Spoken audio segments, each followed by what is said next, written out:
आप सभी धर्मानुरागी सज्जनों का हम आभार व्यक्त करते हैं कि आप इस उत्साह के साथ कीर्तन, सुंदरकांड, भंडारा सभी आयोजन संपन्न किए। और सौभाग्य से गोविंद सिंह हमें बताए कि आज यहाँ कार्यक्रम है और हमें 10 मिनट समय देना है। समय अभाव के कारण मात्र 10 मिनट समय हम आपका लेंगे। 2 मिनट के लिए कीर्तन आप लोग पीछे से दोहराएं। ओम जय गुरुदेव, ओम जय गुरुदेव,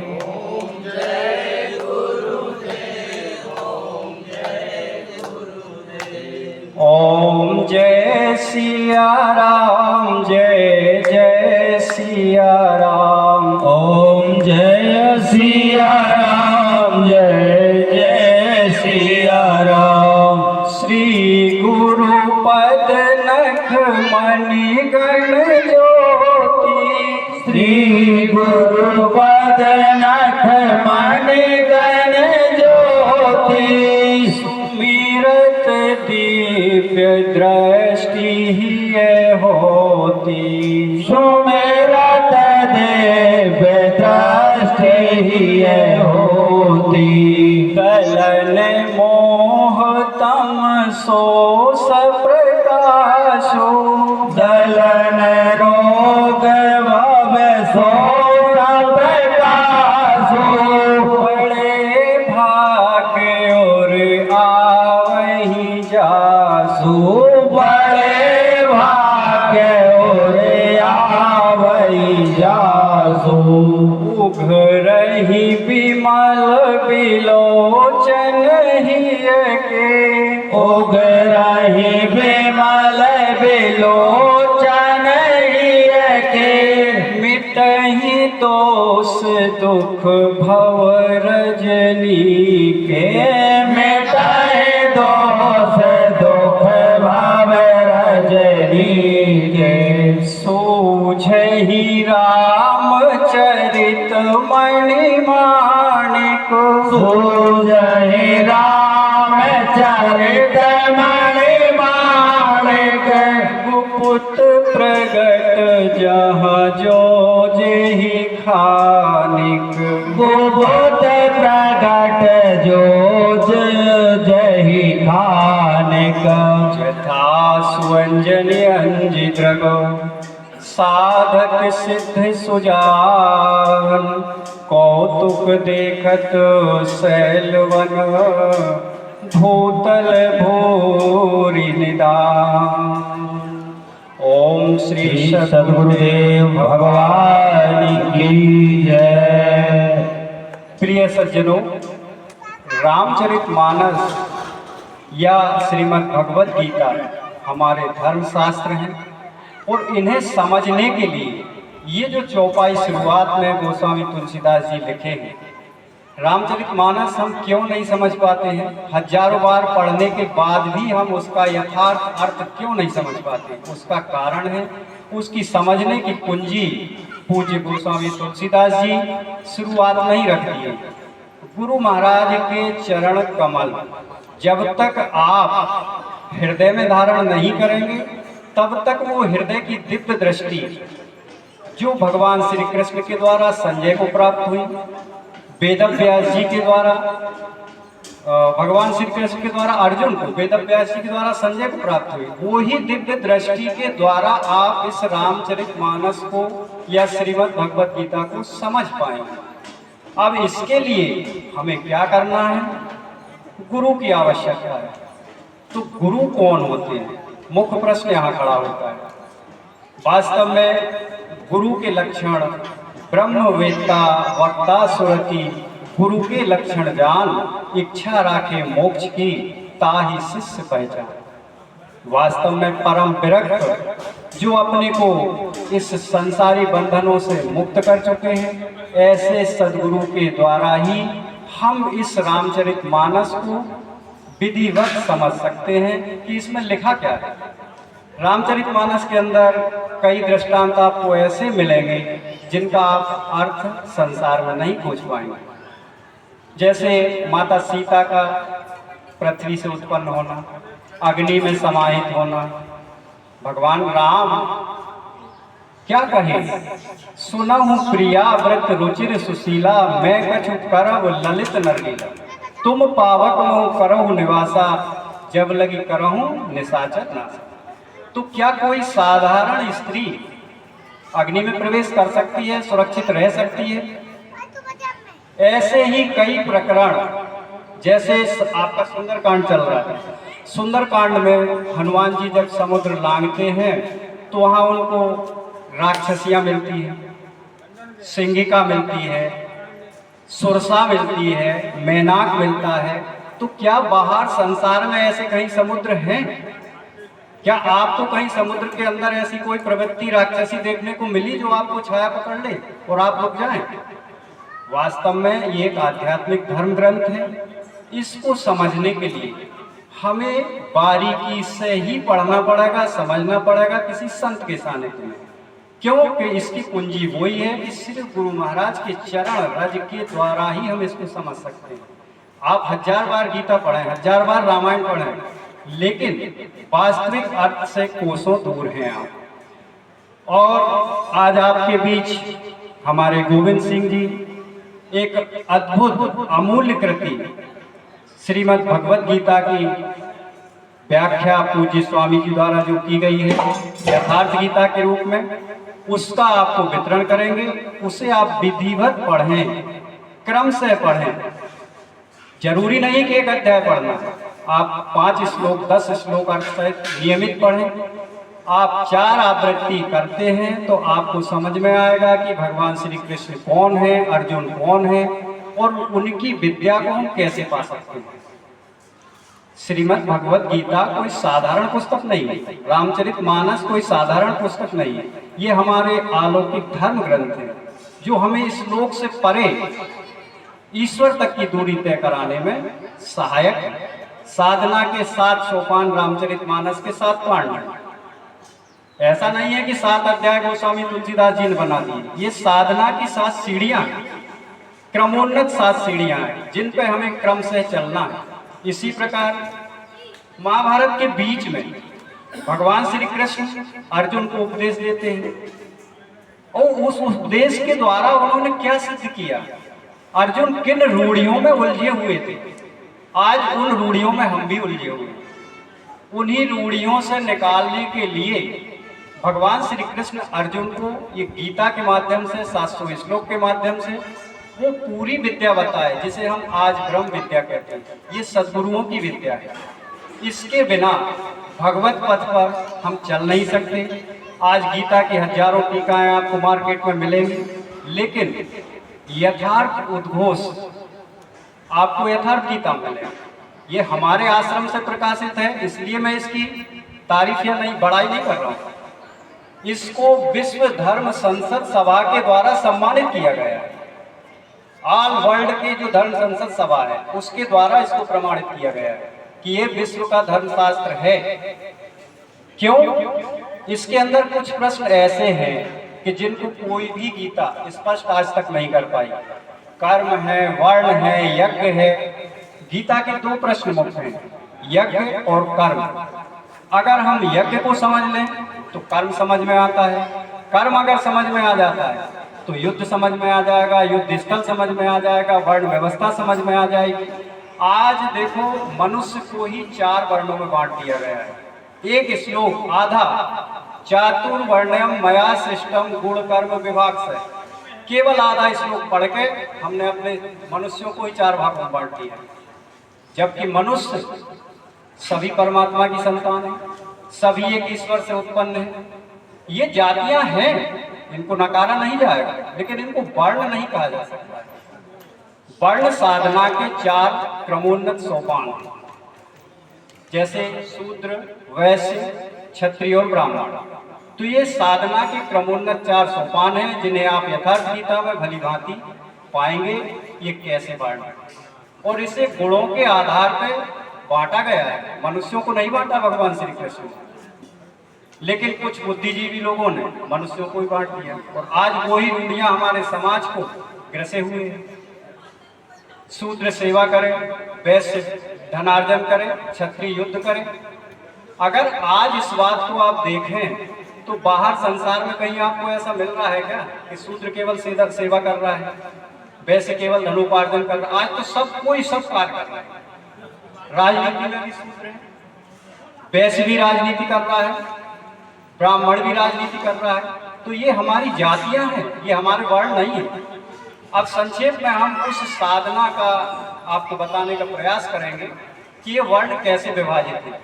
वास्तव में जब कोई साधक, कोई भक्त उस साधना को समझ के चलना प्रारंभ करता है तो वही शुरुआती दौर में शूद्र कहलाता है। शूद्र का मतलब अल्पज्ञ, ना कि जाति से कोई शूद्र। हमें जानकारी नहीं है साधना कैसे करना है, भगवत पद की दूरी कैसे तय करना है। उस स्थिति में वो साधक जो चलना प्रारंभ किया है वो भाग्यवान है, वो शूद्र एक वर्ण में प्रवेश पा गया है। जब तक हम साधना नहीं करते हैं, जब तक हम भजन चिंतन नहीं करते हैं, तब तक हम वर्णों से बाहर हैं, किसी वर्ण में हमारा प्रवेश नहीं है। इसी साधना को थोड़ा सा स्तर उठा, हम इंद्रियों को साधने में सक्षम हुए तो वैश्य का मतलब धनोपार्जन करना। एक धन तो आप बाहर कमाते हैं, खेती किसानी करके, राजनीति करके, लूटपाट करके, जो भी कोई जो करता है, सबका अपना अपना कार्य अलग है। लेकिन वास्तव में आध्यात्मिक धन जिसे हमें अर्जित करना है, जो हमारी शाश्वत मांग है आत्मा की, वो क्या है? माता मीरा ने इसको बड़ी सरलता से कहा है, पायो जी मैंने नाम रतन धन पायो। तो कौन सा धन हमें अर्जित करना है? राम नाम रूपी धन अर्जित करना। अब इस धन के अर्जन से आपके अंदर क्षत्रियत्व होगा, क्षत्रिय स्वभाव का आपका वृत्ति बनेगी। अब क्षत्रिय स्वभाव में किसी व्यक्ति को हमें नहीं काटना है। शत्रु हमारे कौन है, सबसे पहले ये समझना है। वास्तव में काम, क्रोध, लोभ, मोह, मद, मत्सर, ये हमारे हृदय के शत्रु हैं। इनको हमें वैराग्य के द्वारा काटना है, ना कि तलवार लेकर हमें किसी व्यक्ति को काटना है। आपके अंदर ये क्षमता आई कहाँ से? उसी शूद्र स्तर से। शूद्र से वैश्य बने, वैश्य से क्षत्रिय बने, और वो ही साधक आगे भजन चिंतन करके ब्राह्मणत्व की स्थिति पा जाता है, ब्राह्मण बन जाता है। वाल्मीकि जाति से कौन थे? कोल जाति करनी कठिन, धर्म सुना नहीं कान, सदगुरु के कारण मिला विप्र रूप सम्मान। अगर वो ब्राह्मण कुल के होते तो फिर ब्राह्मण लिखा जाता उनको, जाति से तो वो कोल थे। लेकिन क्यों ब्राह्मण कहे गए, क्यों विप्र कहे गए? उन्होंने उस साधना को ग्रहण किया, उस साधना पे चले, नाम का जप किया, तो एक दिन ब्रह्म के समानांतर स्थिति पा गए। और उन्हीं विप्र को भगवान राम जाकर साष्टांग दंडवत किए, मुनि कहूँ राम दंडवत कीना, आशीर्वाद विप्रवर्ती। ये बाहर की सामाजिक व्यवस्था नहीं है, ये आपके साधना के सोपान। वेद में इसका वर्णन है, जन्म ना जायते शूद्र, जन्म से सभी हम शूद्र हैं। ब्रह्म जन्म ना जायते शूद्रा, संस्कारात तुजुच्यते। संस्कार मतलब स अंश का आकार। हमारे अंदर थोड़ा सा साधना का आकार आया, परमात्मा की जागृति हुई, तो संस्कारात तुजुच्यते, तुज हो गए। और वेदाध्ययी भवेत विप्र, वेदों का अध्ययन किए तो विप्र हो गए, ब्रह्म जाने के ब्राह्मण। अब देखो यहाँ एक ही वाक्य में सब कुछ स्पष्ट हो जाता है कि ब्राह्मण जन्मता नहीं, ब्राह्मण एक साधना की अवस्था है। कोई शूद्र बाहर जाति से हम उसका तात्पर्य नहीं लेते। आज देखो अगर 4 जातियों को मान लिया जाए वर्ण, तो आप ये बताओ आज कितनी जातियां हैं संसार में? आपके क्षत्रिय समाज में ही लाखों जातियां हैं, ब्राह्मण समाज में लाखों जातियां हैं, तो वर्ण तो 4 थे, फिर ये अनंत जातियां कहाँ से आ गई? ये हमारे केवल कारोबार के, रहन सहन के नाम हैं, जिसके आधार पर नामकरण हो, समाज को बांट दिया गया। लेकिन वास्तव में अगर आप उस आध्यात्मिक प्रक्रिया, उस आध्यात्मिक ज्ञान को से अक्षर जानना चाहते हैं तो यथार्थ गीता का विधिवत अध्ययन करेंगे। यथार्थ गीता के अंदर आपको लगभग 40 प्रश्न ऐसे मिलेंगे जो आपके मन मस्तिष्क को रूढ़ियों से निकाल कर एक प्रशस्त पथ पर खड़ा करते हैं। आपके अंदर जन्म जन्मांतरण से जो रूढ़ियां भरी हुई हैं, वो पेड़ को छू लिया तो ये भूत लग गया, वहाँ पानी डाल दिए तो उससे ये हो गया। ये तमाम प्रकार की जो रूढ़ियाँ हैं हमारे मस्तिष्क को जकड़ ली, ये रूढ़ियों से आप दूर हो जाएंगे यथार्थ गीता के अध्ययन से। रामचरितमानस देखो, पहले आज से लगभग 3 दशक पहले की हम बात बताते हैं। प्रत्येक परिवार में एक व्यक्ति रामायण पढ़ता था और बाकी परिवार के सब लोग बैठ के सुनते थे। था ना ये परंपरा? आज क्या है परंपरा? अगर 10 लोग घर में हैं तो 15 मोबाइल हैं, सब अपना अपना मोबाइल में घुसे हुए हैं। जब हम अपनी आध्यात्मिक पृष्ठभूमि को ही भूल गए तो हम कैसे अपनी संस्कृति पे चल पाएंगे? हमारे पूर्व में जो भगवान राम हुए, कृष्ण हुए, गौतम हुए, महावीर हुए, इन्होंने क्या किया, कैसे उस ब्रह्म को प्राप्त किया, वो साधना पूरी आपकी इन ग्रंथों में अंकित है। कारण कि हम उसको समझ नहीं पाते हैं, पढ़ नहीं पाते हैं, समय नहीं दे पाते। मानते हैं कि आज का आधुनिक युग है, आप व्यस्त हैं, लेकिन उसके बावजूद हर व्यक्ति को थोड़ा समय अपने आत्म कल्याण के लिए निकालना चाहिए। आत्म कल्याण केवल भगवान के भजन से है, इसके अतिरिक्त दूसरा कोई रास्ता नहीं। तो सभी लोग, मैं निवेदन करता हूँ कि अपने जीवन में ज़्यादा नहीं तो 10 मिनट समय सुबह, 10 मिनट शाम को बैठ के नाम का जाप करें। ओम अथवा राम, एक नाम आप कोई भी पकड़ लें, उसी नाम का आपको जाप करना है। आप इतिहास उठा के देख लें, हमारे जितने महापुरुष होते आए हैं सभी ने नाम का सहारा लिया है, उसी नाम के सहारे उस भगवत पद की दूर तय की। सीधी सादी प्रक्रिया है, कोई अड़चन नहीं है, कोई किसी प्रकार का व्यवधान नहीं है, लेकिन फिर भी हम नहीं पकड़ पाते। नाम जी है जब जागई जोगी, परमारथी प्रपंच वियोग। फिर आपके रामचरितमानस क्या कह रहे हैं? सब कुछ उसी में लिखा हुआ है, लेकिन फिर भी हम नहीं पढ़ पाते हैं, नहीं समझ पाते हैं। उसका कारण कि हम उसको समझने का प्रयास ही नहीं करते, केवल हम औपचारिकता से उसको पढ़ते जा रहे हैं। विचरण काल में एक बार नर्मदा किनारे हम थे, तो ऐसे हम रुके हुए थे एक आश्रम का। एक भगत हमें भोजन वोजन कराया, सब व्यवस्था किया। बोले महाराज यहाँ 30 साल से रामचरितमानस चल रहा है अखंड। हम कहा भैया बड़े धार्मिक लोग हैं, बहुत अच्छी बात है, आप लोग कैसे क्या व्यवस्था चलती है थोड़ा बताएंगे हमें। तो बोले ये जो पढ़ने वाले लोग हैं इनको दोनों टाइम भोजन, दोनों टाइम चाय नाश्ता 500 रुपये मंथली दिया जाता है। अच्छा, हम कहा ठीक। आप यहाँ कब से सेवा कर रहे हो? बोले लगभग 15 साल। हम कहा आप हमें ये बता पाएंगे कि ये कौन सा प्रसंग चल रहा है, कौन से कांड का? बोले ये तो हम नहीं जानते। तो मैं कहा 30 साल से जब आप रामचरितमानस कर रहे थे, एक भी शब्द आप नहीं समझ सके तो क्या मतलब? भाई किसी चीज को पढ़ो तो उसको अपने आचरण में ढालना। एक छोटी सी कहानी के बाद मैं अपनी वाणी को विराम दूंगा। आप लोगों जैसे ही भगत थे तो अपना खेती किसानी से निवृत्त हुए। उन्होंने कहा यार चलो ऐसा है कि अब फ्री समय है तो कुछ धार्मिक कार्यक्रम किया जाए। एक पंडित जी को बुला लिए, 1 महीने तक लगातार वो अपना प्रवचन दी, भागवत सुनाए। अब कुछ नवयुवक मंडली जो थी वो कहे यार 1 महीना हो गया है, ये धार्मिक चर्चा सुनते सुनते मस्तिष्क बोझा हो गया है, कुछ सुन लिया जाए, मनोरंजन कर लिया जाए। तो देखो ये हमारे पूज्य महाराज जी, बच्चा महाराज जी हुए, उन्हीं की कहानी है, मैं अपनी तरफ से नहीं बता रहा हूँ। तो कहा कि क्या किया जाए? बोले ऐसा करो एक नाचने वाली को बुला लो। नाचने वाली आ गई, आधा घंटा वो नाची कूदी, उसको लगभग 2000-2500 रुपये मिला। तो जो पंडित जी थे वो बड़े प्रसन्न हुए, यार इतना मतलब भाविक गांव है, आधा घंटा ये नाची है, इसमें 2-2500 रुपये मिले, मैंने तो 1 महीना कथा कही है, मुझे तो बहुत कुछ मिलना चाहिए। मन में प्रसन्न थे। अब लड़कों ने कहा दादा पंडित जी कुछ विदाई कर दी जाए। बोले हाँ बेटा विदाई तो करना पड़ेगा, 1 महीने कथा बाँची। तो बोले क्या कर दिया जाए? अरे हमसे क्या पूछते हो, आप ही लोग कर दो। तो बोले नहीं नहीं आप बता दो।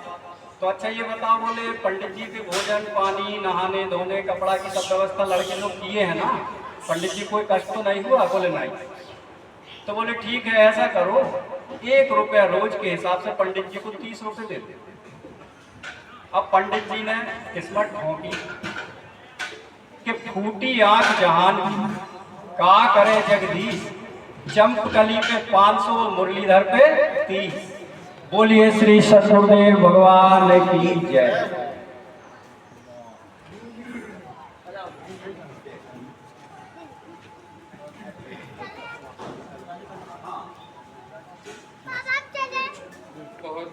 प्रिया व्रत रुचिर सुशीला, मैं कछु करव ललित नरलीला, तुम पावक मोह करहु निवासा, जब लगी करहु निशाचर नासा।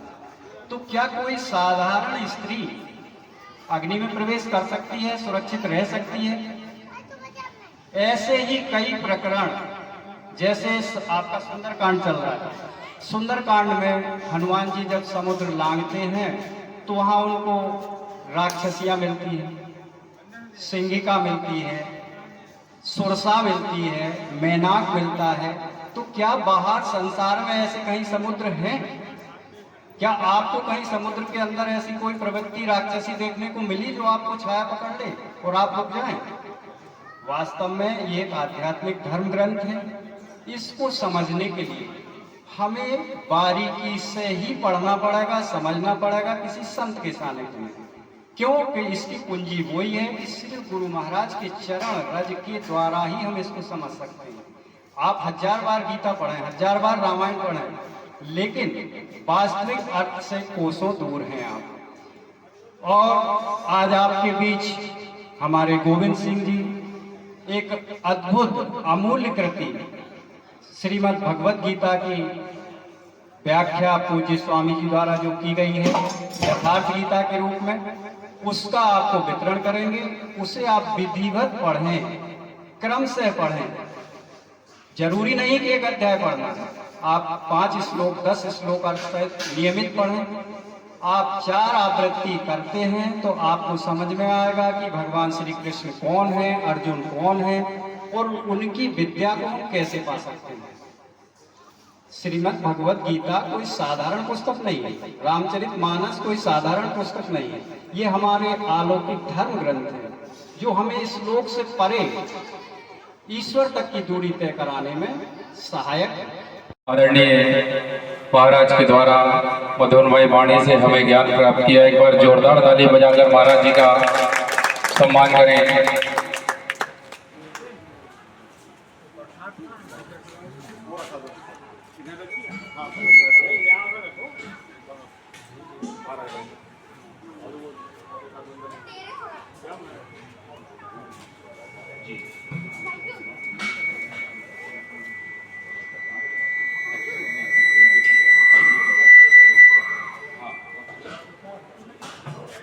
बड़े ही खुशी की बात है,